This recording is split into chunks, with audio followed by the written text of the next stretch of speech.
Welcome, YouTubers.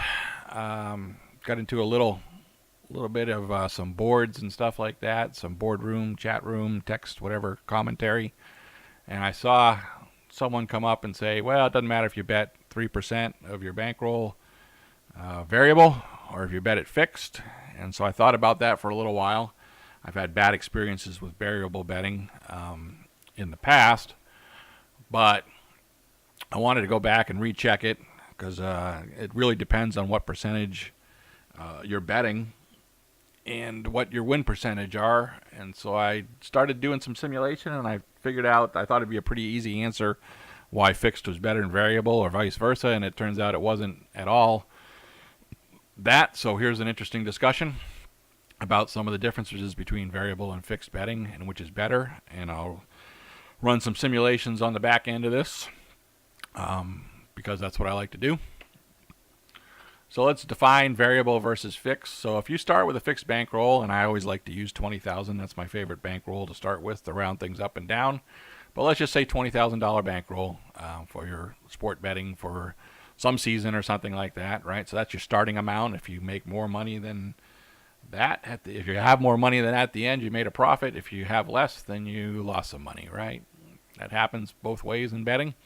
But fixed betting means that you would set some fixed amount out there, and or multiples of that fixed amount, right? If you felt more strongly about a team, but you do it for that set period. So my example is that okay, I'm going to bet 10% or $2,000 per bet for the duration of the MLB system. I know that season. I know that's pretty aggressive. That's a 10% bet rate.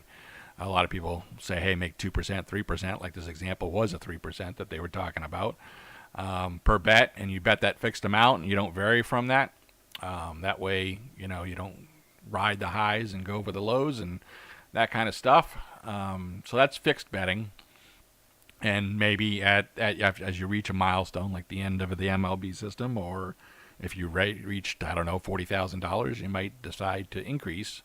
It's always a tricky point on when to increase because your risk goes back to what it was before, but you have more bankroll, right? You're betting more, you're winning more, but your risk goes back when you reset. You increase your bet amounts. Now, variable betting would mean that each interval you would adjust your bet amount relative to current bankroll. So, in my example, I'm going to say I'm going to set my bet at 10% of the current bankroll every day during the MLB season. Keep saying system. So yeah, on day one it would be the same amount, right? $20,000. I want to bet $2,000 per bet. But let's say the results of those bets now had $22,000, right? Then okay, the next day I'm betting, instead of betting 2,000, I'm betting 2,200 per game. Or if I lost money, if I went down to 18,000, then I'm betting 1,800 per game. So it's very variable every day, depending on whether you're winning or losing.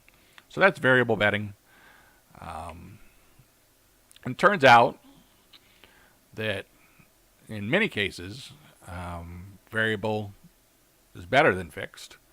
And the reason for that makes some sense as long as you're some kind of winner. But it's got some downsides too. So in this graph, what I'm showing here is I'm showing the 20,000 and I'm showing a couple green dots. One, this is when variable is better than fixed. So if I look at the upper dot there and I'm at some number where I'm betting more, right? It's up, so I'm up above $20,000. And the comment that I've got next to it is you're up and you're going on a winning streak. So if you're already up above the 20,000, that means you're betting more than what you would be betting on the fixed system. So the fixed system was 2,000. You might be betting 2,400, right? Because you get $24,000 worth of bankroll you've gone up to now. And you go on a winning streak, then you are gaining faster because you're betting 2,400, and maybe the next day you're betting 2,500, 2,600. Then you're gaining money quicker than you would have at a flat rate of $2,000 per bet. So that's one example. So you're up and you go on a winning streak. If you're down, so the other green dot I've got is you're down, maybe you're down to 18,000, and you go on a losing streak. Well, you're only betting 1,800, and the next day you lose a little more money. Maybe you're betting 1,700, 1,600 the day after that. So you're losing less than 2,000 than you would be betting on the fixed amount where you were betting 2,000. So A couple good points there. When you're down and you're going to go on a losing streak, it's a good deal. And when you're up and you're going to go on a winning streak, it's a good deal because you're betting less when it's below or you're moving slower. Under the 20,000, you're betting more, and it's faster when it's above the 20,000. So those are good. Now the opposite of that is that if you're down and you're going on a winning streak, you're much slower. You don't get back to zero or back to 20,000 right as quickly. So you'll be under, losing money longer, net negative longer, right? So you don't rise as fast when you're down and you go on a winning streak. And same thing when you're up and you go on a losing streak, you get back to 20,000 a lot quicker than you would in fixed betting. So you don't retain your gains quite as longly because you're betting so much money. Now that does come into itself. It does shrink. You do rise as you're coming up and shrinking as you're going down. But it is typically faster down and when you're up and slower up when you're down, right? So hopefully that makes sense as to, now that by itself doesn't tell you a whole lot of info. But again, the benefits are that the longer you go and the further above original, the more the ability to multiply the winnings. So yeah, if you get up $10,000, all of a sudden you're betting $3,000 a game, and if you go up above that, it's very easy to have a lot more variability in your results. You can easily explode to 8 times, your original. You can end up the season at $160,000. You're almost never going to do that on fixed betting, but on variable, you can be betting so much. Matter of fact, you can be betting so much that you run into limits at your betting table. Once you hit 100,000, you're talking about betting $10,000 a game. You got to be somebody who can handle that. Most people can, but I mean, some houses won't handle that for you, either locally or even sometimes at the sports books, casinos, big places. So it gets tough once you get it. So you gotta, once you get there, and of course, if you had, if that kept going to like 500,000, then yeah, you're talking about 50,000 a game or whatever. That gets kind of tough to make all those bettings go out there. But again, the further you get above it, the more you're able to multiply the winnings. So a lot more variability, a lot more spikes. You'll get a lot of higher ends than you would with the fixed betting.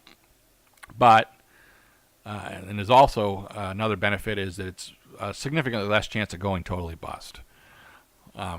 So as you come down, you're betting less and less. So it gets harder and harder. When you get to, if you're for some reason your 20,000 bankroll went down to 8,000, well, now at 2,000 a game, you're only 4 games before you go totally bust, and you will go totally bust with 4 games dropping. But in the variable betting, unfortunately, you're now betting $800 a game with 8,000, and so it's going to get really tough to get down below 1,000, right, or something like that, because you'll be betting less and less. So you won't totally go bust. You just may be betting a very small amount for a long time, which isn't a whole lot of fun. But you'll never totally lose your money, right? Not very typical. Unless you're betting a high percentage, right?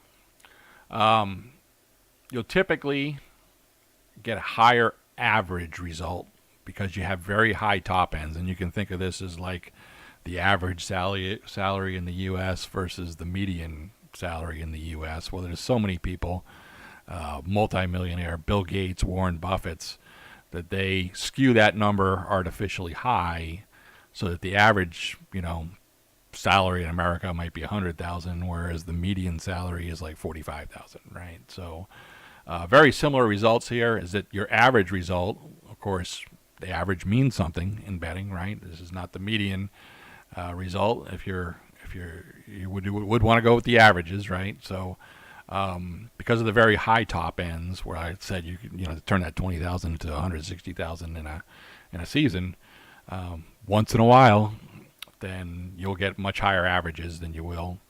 And so over the long run, you don't win as much sometimes, but on average, with those huge winning streaks like winning the lottery, you'll do much better. And your lifetime, I call this the benefit, can add up as one giant long string. You don't need to figure out the step up moments like you did in fixed. I said, those step up moments where you decide to go, from 2,000 to some higher betting number. Maybe you do it at 40,000, maybe you do it at 60,000, whatever it is. When you decide to step it up, your risk resets as a percentage, and you can go back to zero pretty quickly if that happens to be the time to do it, because you can bust out in fixed betting. So you end up with one giant long string, and actually that's what you wanted, right? You wanted the longer you go and the further you get above the original. So it's kind of self-sufficing on that. So those are the benefits of variable betting. Now the benefits of fixed betting are a lot shorter, but they're pretty simple. Often you end up ahead of where you would be versus fixed. So in my example of going for the MLB system for a year, a regular season of an NBA or an MLB or NFL, in my past examples, there's been a ton of times where with fixed betting, I would be, plus $5,000. And if I was doing variable betting, same set of data, same win losses, I'd end up like negative $800. So we're talking about a $5,800 winning $5,000 versus losing $800, and it's a significant number of times that again, I'm talking about they're actually having more positive sessions versus a negative, but sometimes it's I'd be up, instead of being $5,000 ahead on variable, I'd be $3,000 ahead or $2,000 ahead. So I'd make half the money in profit that I would. And that happens quite a bit. You'll see there in the simulation that I'm going to do that, often fixed beats variable as long as the length of occurrence isn't too long.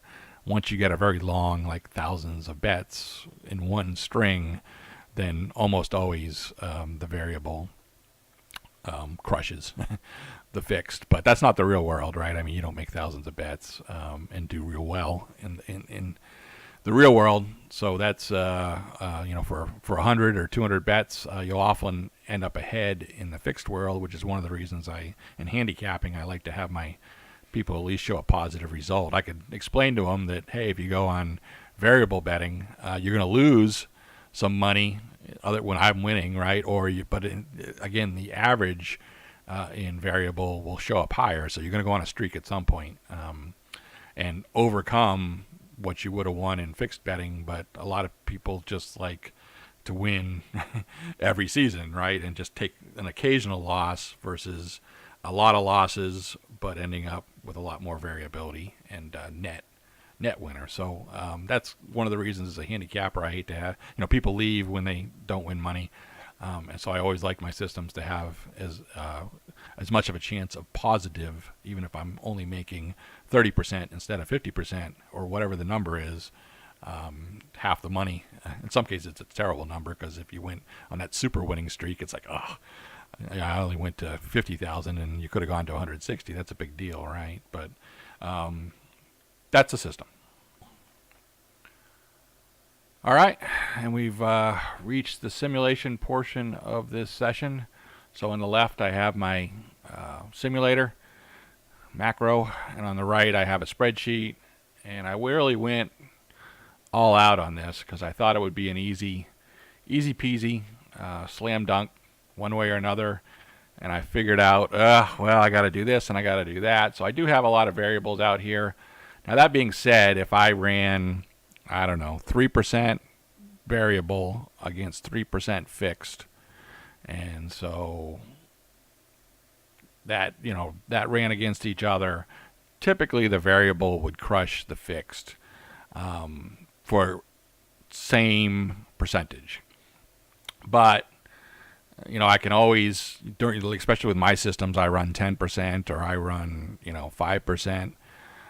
So I started looking at that, and of course your win percentage makes a difference where you're at. So I just put a bunch of variables, and one of the variables was, hey, if I make 30,000 or whatever this balance over is, I'll do a slightly different calculation on that, and then when you bounce over that limit, we would freeze at that point, right? And then what's the difference between when you freeze there and when you don't?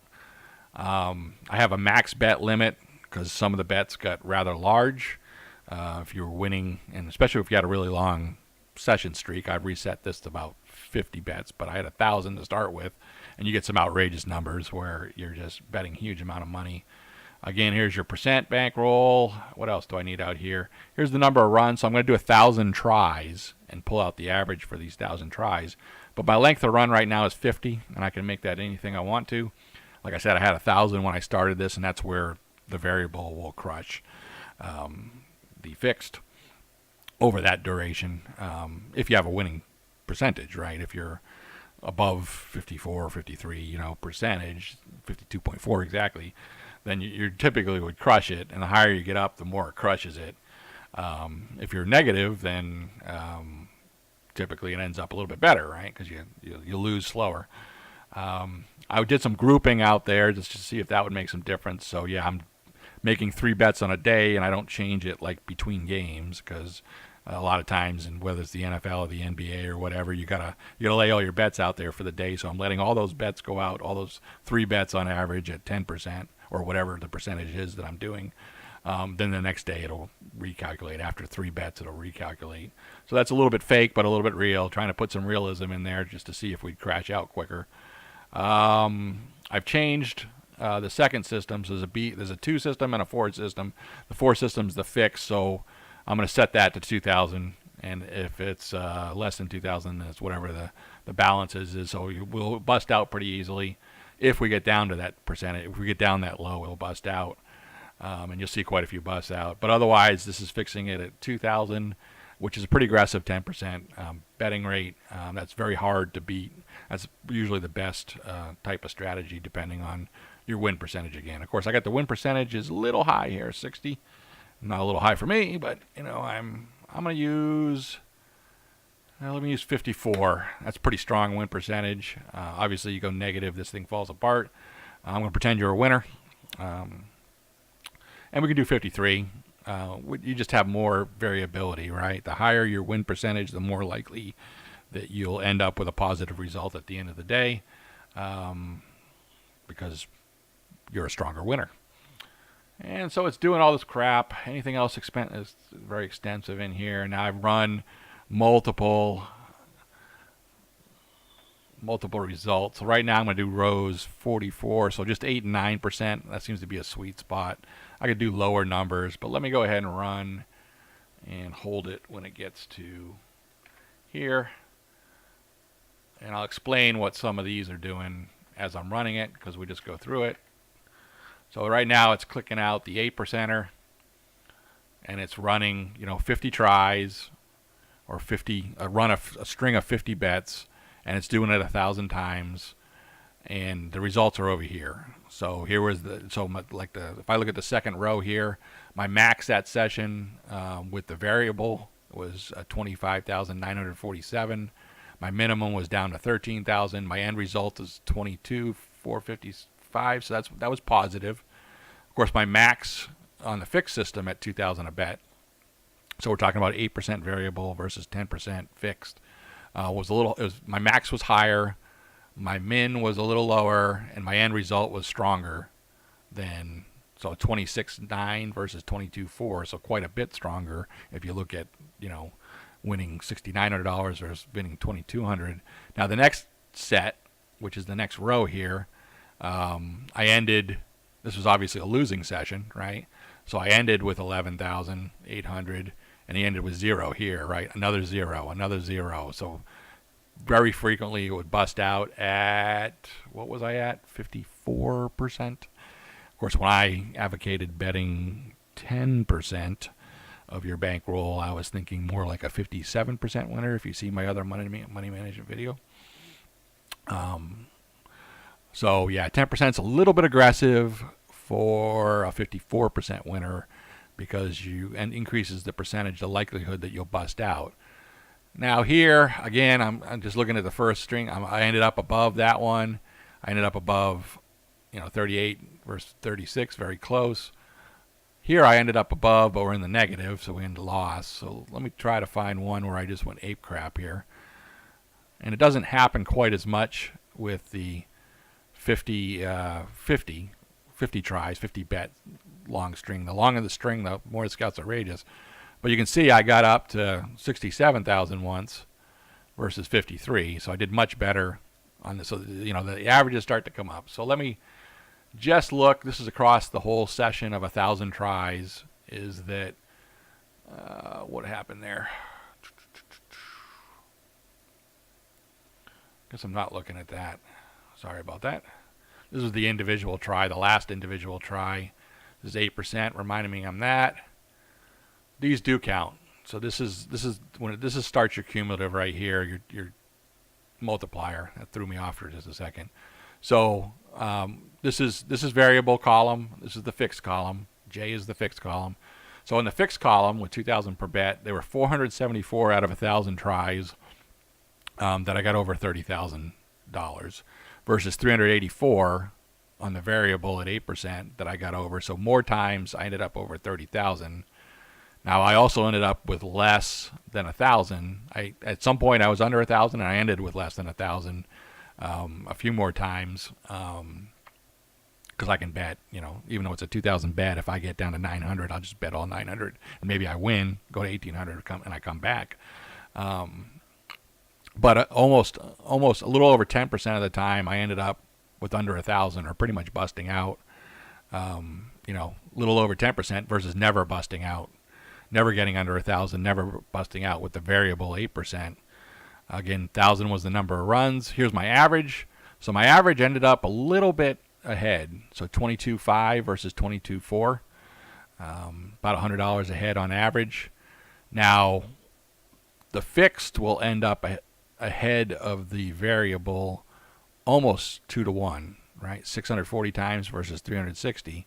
So you can see that's where I was talking about before that, you'll end up ahead. And we went through some of the examples just in the few rows we were going through. A lot of them ended up ahead of the fixed. So more consistently doing better than the fixed. However, when the fixed is more consistently ahead of the variable, but you can see when the variable goes off, it brings the average up. So the median would be a different story, right? The difference, so again, this compares with the cutoff, the 30,000 cutoff I've set here. And I've set those at different limits before, and the higher you make the cutoff, the more likely the variable is to win because that gains quicker, right? You're more likely to make that cutoff the higher it is. This is a pretty low cutoff. You're only talking about 5 units up to get from 20,000 to 30,000 at a 2,000 bet. But this is because it's a positive number. This is telling me that even when you're cutting it off at 30,000, you ended up ahead with so 8% is better. It's better in the average. It's better in the differential being cut off at 30,000. I'll take that back. It's much worse with the cutoff. So it's better. This is just too low of a cutoff, but this is non-cutoff difference, which means it was better, and we know that by the average. Need to get my head straight about what I was doing here. My largest bet was 92.46 at 8%. So I never made it to 10,000. I think I had a 10,000 max bet limit. So that's actually pretty optimal, because once you hit the 10,000, then it's like just sort of apples, you're no longer doing variable. You're just betting 10,000 as long as you're above that 100,000 limit, which I don't get to with 50 games here, which is why I didn't see the largest bet. But somewhere in that string of 1,000 tries, somebody got pretty high. You end up negative 548 times versus 471. So 53% of the time with the fixed system, you ended up above 20,000 versus 46% of the time. So that's what I'm talking about. Not just ending ahead, 2-to-1, but it's also the difference between winning money and losing money in this particular case. Number of times you doubled up. So number of times you made 40,000, much higher in this system than that system. And the average number of bets to double up was roughly the same in this case, but that can change over time. So again, this was 30,000, 10,000. So your median was actually below 20,000 versus above. So you're talking about a pretty big difference in median. Now That's how that is. So let me go run. It's going to go run off and run the 9% right now.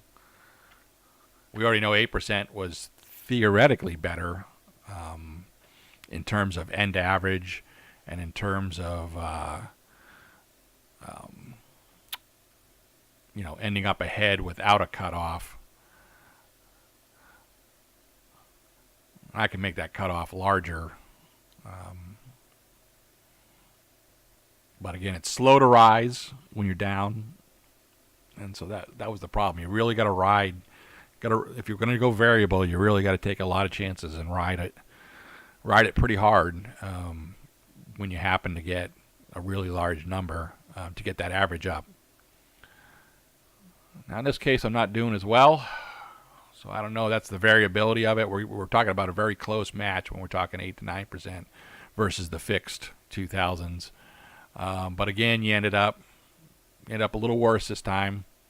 Have to run this multiple times, so it's a tough bet here. But let me do something like row 3. So let me do something like 3% versus $2,000, right? So row 39, or let me do 3% versus 3%. So where was my fixed? So what's 3% of 20,000? Should be able to do this in my head. $600. My brain's not working too well today. Or I probably could have just reset the other data right above it because I'd done those before. So let's just do 3% to 3%. Very common for people to think about betting 3% fixed versus variable. See who wins here. I should have set that cutoff larger, damn it. But betting 3% is not as good of a chance of getting to that cutoff of 30,000. Not because you're not being nearly as aggressive as the 10%. So what are we doing? Yeah, our differential is definitely ahead, and our cutoff is positive. So 3% is loosely said crushing. The 3% fixed. 3% variable is loosely crushing the 3% fixed. And again, 49 versus 17 that you made it to 30,000. Neither one of you busted out per se. Not at 3%. Again, we're at a 54% win rate. As those numbers get higher, you'll even see more variability. You ended up ahead, and both ended up negative in the same regard. You doubled up a lot more. So I know there's a max, but that's just a theoretical count. It would let it go to wherever it needs to go. So let me have fun with that. Let's make this a little longer. So make this 500, and let's make a balance over 300,000. So something really, really large, and 20,000 bet max. And I'm going to go with 10% versus 10%. So let me do row 46. Again, I had to sit there and play with this all day long. And I'm going to go for my toughest. Usually my toughest competitions right around that 10%. Well, I'm sorry, I'll go too negative. Let me do a couple things. So let me set this back to 2,000. And, whoops, 2,000. So 10% fixed. And let me bump my win ratio up to 57. That's more like me. Of course, I'm over 60 a lot of times, but not recently. Not when I'm giving away free picks, it seems like. So everything look right there? Artificially high. Well, I bet you I'll run into that bet amount. So it's going to run a little slower because I didn't do that right, did I? Dang it. When I adjust the number of the length of runs to 500, I have to do this at 500. Sorry about that. Otherwise, they all start out 0. That's 500, 500. Okay. I am using that cell. It's okay. This will just reset itself. So you can see right away with 500 try, you can see I got a maximum of 1.2 million right here, and I ended up with $786,000. You know, again, the numbers explode, and my end average is 400 something thousand dollars versus $94,000 with, again, 57. So the variable is just crushing. We are busting out some. With that high number of a variable number, over 1,000 runs. Not very much though. Again, we're only up to 140, and we're doing 150. A lot higher percentage, 21 times 22, and that's going up too. But you can just see, doubles. I've never doubled up. Why I never doubled up? Why does that make sense?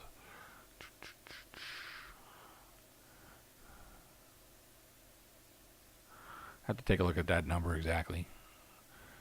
Logic behind it all, but yeah, when you're doing 500 bets and you're doing variability, you can end up with some pretty low numbers, like I got on row 6 here, or I can set up with some outrageously high, like over $1 million. I can end in that session, and that only makes sense because you're just increasing so large. Your largest bet, well, I'm capping it at 20,000. So once I hit 200,000. I'm still betting 7% win ratio, but I'm betting 20,000 a game consistently, boom, boom, versus 2,000, and that adds up too. So anytime you hit over 20,000, now you don't always hit over 20,000, and you don't always stay over 20,000, but you can see there's just so many. My average is way up at 386,000 versus 97,000, so much better, apples to apples, sort of looking here. With a $20,000 cutoff. Oh, I know why. Because the 300,000 is, I never made 300,000 with the 2,000 fixed, but I made it plenty of times. As a matter of fact, I'm making it half the time I'm making 300,000 with the variable number. So you got to take some losses with some wins, but you can see here it's vastly superior strategy once you get up to that 57%. So hopefully you enjoyed some of that. I can play around with some of these numbers I have 1,000 times, but I'm finding my sweet spot versus, versus a 10% is somewhere in the 8 to 9%. Once you go too high, you end up busting out too much. So if I went to 20% variable, then I'd end up busting out a little higher than I wanted to. Even this bust out rate is pretty decent. We're talking about a little under, 8% bust out rate. You almost never busted out. Well, 6 times is what I said with the variable. So that's some of the math behind that. Hope you enjoyed that, and it's a matter of preference, but usually variable will crush it. And so I thought about that for a little bit, and I may or may not switch to some variable betting, but you end up negative so often that you just got to be able to take that, go for a year, with negatives, and then hope for the win. But I don't know. It's a strategy. All right. See ya.